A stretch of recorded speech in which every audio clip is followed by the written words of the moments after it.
भाई हम लोगों ने 14 चैप्टर तक कर लिया था और आज मैं आपके लिए बहुलक लेकर आया हूँ 15 चैप्टर, याद रख लेना।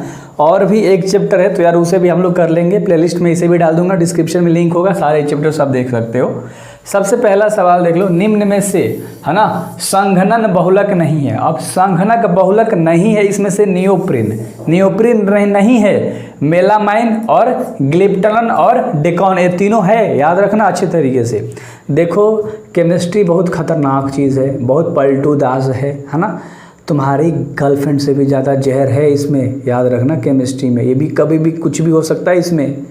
एक क्वेश्चन जैसे कोई अदा दिखा के भागता है ना तुम लोगों से, सेम उसी तरह से इसमें भी है। अगर एक वर्ड भी चेंज हो गया ना, एक शब्द भी, तो पूरा मतलब बदल देता है। समझ में आया? तो क्वेश्चन ध्यान से भाई, बहुत खतरनाक चीज़ है ये, ठीक है। तो इसलिए बोलता हूँ क्वेश्चन पे ज़्यादा पकड़ बना के रख लाडले, वरना केमिस्ट्री तेरी ले लेगी, है ना। तो भले केमिस्ट्री से नंबर ले या ना ले, ये तेरे से फेल वाला साइन करा लेगी रिजल्ट पे। केमिस्ट्री इतनी नीचतम लेवल वाली है, ये गर्लफ्रेंड से भी बताया ना, बहुत खतरनाक है। वो तो भाई कुछ मनाने पे मान जाएगा, ये मनाने पे और दूर भागेगा, याद रखना, ठीक है। नाइलॉन 6 एक उदाहरण है, तो नाइलॉन 6 जो एक उदाहरण है, ये पाइलेमाइड का होता है, पाइलेमाइड का, याद रख लेना। पाइलेमाइड लड़के बोलते हैं भाई, तो एडसेंस तो तुम्हारे वाला ही रहेगा ना मेरे अंदर, तुम जैसे बोलते हो, ठीक है। चलो तो अगला सवाल के ऊपर बात करते हैं भाई, दिल पे कोई भी चीज़ नहीं लेने का। अगला, निम्नलिखित में ताप दृढ़ बहुलक है, तो इनमें से सब में जो बेकेलाइट है, बेकेलाइट समझ रहे हो, ये बौधा, बैला, कैला, कैसा नाम है चलो अच्छे से याद रख लेना भाई, बेकेलाइट है, ठीक है। चलो और अगला 4 नंबर सवाल है। अगला 4 नंबर सवाल कह रहा है कि ताप सुनमय बहुलक का उदाहरण है। ये जो ताप सुनमय है ना मेरे भाई, नाइलॉन 6 का उदाहरण है। नाइलॉन 6 का क्या है? उदाहरण है। तो क्वेश्चन अच्छे से देखो, जितने भी क्वेश्चंस कराऊंगा बिल्कुल फील आएगा, बिल्कुल मज़ा आएगा, और वो थोप दोगे तुम, समझ रहे हो, एग्जाम में फोड़ दोगे। निम्नलिखित में कौन योगशील बहुलक है? निम्नलिखित में कौन योगशील बहुलक है? उच्च घनत्व वाले पॉलीथीन, याद रहेगा। चलो बेहतर है भाई, बेहतर है, कुछ तो बेहतर है लाइफ में। अगला 6 नंबर का सवाल देख लो। 6 नंबर सवाल कह रहा है कि बेकेलाइट फिनॉल से किसके साथ अभिक्रिया द्वारा प्राप्त होता है? तो बेकेलाइट फिनॉल के साथ यानी किसके साथ अभिक्रिया कर देगा तो भाई प्राप्त होगा यार, तो फॉर्मल्डिहाइड के साथ बेकेलाइट अगर अभिक्रिया कर देगा भाई, है ना। चलो तो बेहतर तरीके से ये क्या कर देगा, बेहतर तरीके से अपना काम कर देगा। क्लियर है? अगला सवाल, निम्न में से कौन सा प्राकृतिक बहुलक है? प्राकृतिक बहुलक की बात कर रहा है तो प्रोटीन भाई एक प्राकृतिक बहुलक है। प्रोटीन तुम्हें प्राकृतिक से मिल जाता है ना।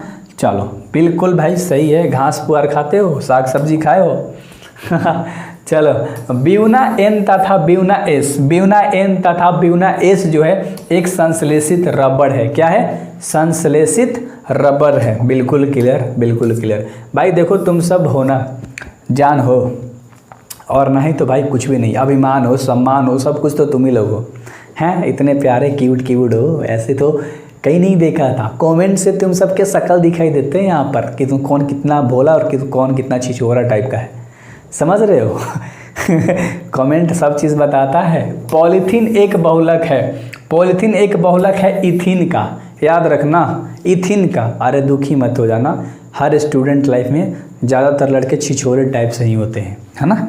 चलो हमारे भी स्कूल ही रही है यार, ठीक है, हमने भी स्कूल करा है, क्यों नहीं। रबर स्टार्च सेलुलोज एवं प्रोटीन है। रबर स्टार्च सेलुलोज एवं प्रोटीन है भाई, प्राकृतिक पॉलीमर है। क्या है? प्राकृतिक पॉलीमर है ना।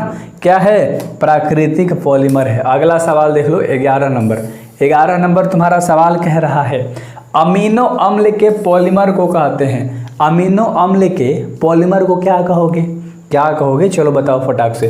प्रोटीन कहोगे भाई, प्रोटीन कहोगे। क्या कहोगे? प्रोटीन कहोगे।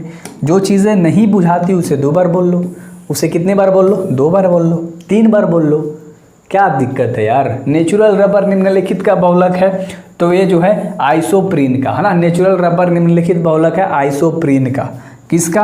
आइसोप्रीन का बहुलक है। अगला सवाल देख लो, अगला कह रहा है 13 नंबर, अगला सवाल 13 नंबर कि निम्न में कौन बायोडिग्रेडेबल बहुलक है? बायोडिग्रेडेबल बहुलक कौन है? सेलुलोज। कौन है भाई?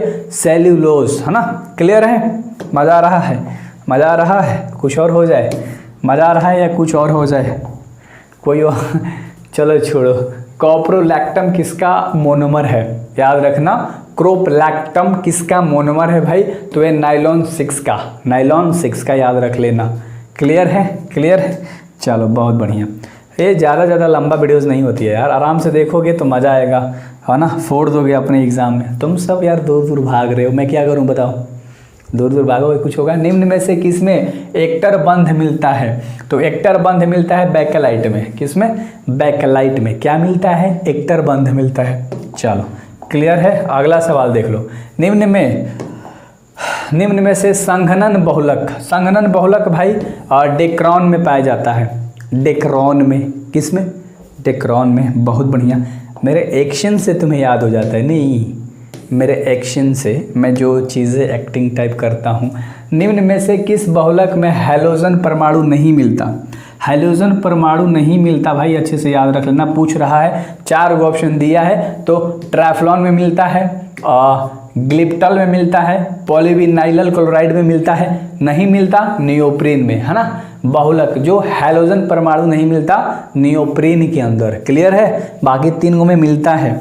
इसलिए बोलता हूँ कि मैं जो करा रहा हूँ केवल सिर्फ इतना करो। चैप्टर वाइज मैंने टोटल कराया, डिस्क्रिप्शन में इसी वीडियोस के प्लेलिस्ट होगा, या प्लेलिस्ट वाले वीडियोस के सेक्शन में चले जाओगे, आराम से मिलेगा। तो मैं तो बोल डिस्क्रिप्शन में चले जाओ, मिल जाएगा। निम्न में किस बहुलक में नाइट्रोजन उपस्थित होता है? तो नाइट्रोजन पॉलीविनाइल क्लोराइड में होता है। विनाइल, पॉलीविनाइल क्लोराइड के अंदर होता है भाई। ठीक है? क्लियर है? अगला सवाल कर ले, अगला 19 नंबर का सवाल कर ले। सेलुलोज प्रयुक्त होता है, सेलुलोज किस में प्रयुक्त होता है? रेगाड़ू रोपक में। किस में? रोगाड़ू रोपक के अंदर तुम्हारा सेलुलोज प्रयुक्त होता है। क्लियर? अगला 20 नंबर सवाल देख लो, 20 नंबर सवाल देख लो कि इनमें से किसके द्वारा आंख के लेंस का उत्पादन किया जा सकता है? तो भाई PMMA के द्वारा आप आंख के लेंस का उत्पादन कर सकते हो। क्लियर है? याद रहेगा, PMMA, बस इतना याद रख लो, है ना? चलो अगला 21 नंबर सवाल है। बहुत खतरनाक लेवल वाली सवाल हो रही है आज, नहीं इम्पोर्टेंट टाइप वाली। कह रहा है निम्न में से कौन आइसोप्रीन इकाइका रखता है?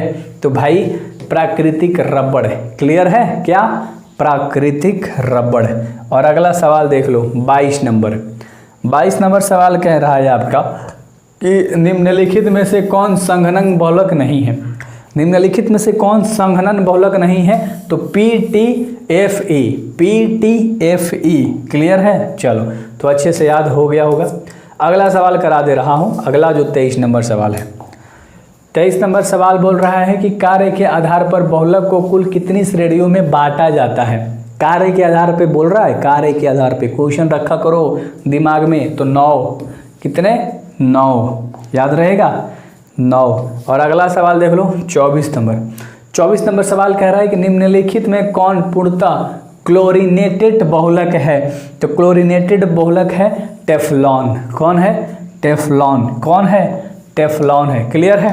अगला देख लो, अगला देख लो भाई 25 नंबर। निम्न में से कौन सा रेशा पॉलीमाइड का बना होता है? पॉलीमाइड का, याद रहेगा, पॉलीमाइड का बना होता है भाई, तो वो होता है नाइलॉन। क्या होता है? नाइलॉन, है ना? याद रख लेना, ये किसका बना होता है?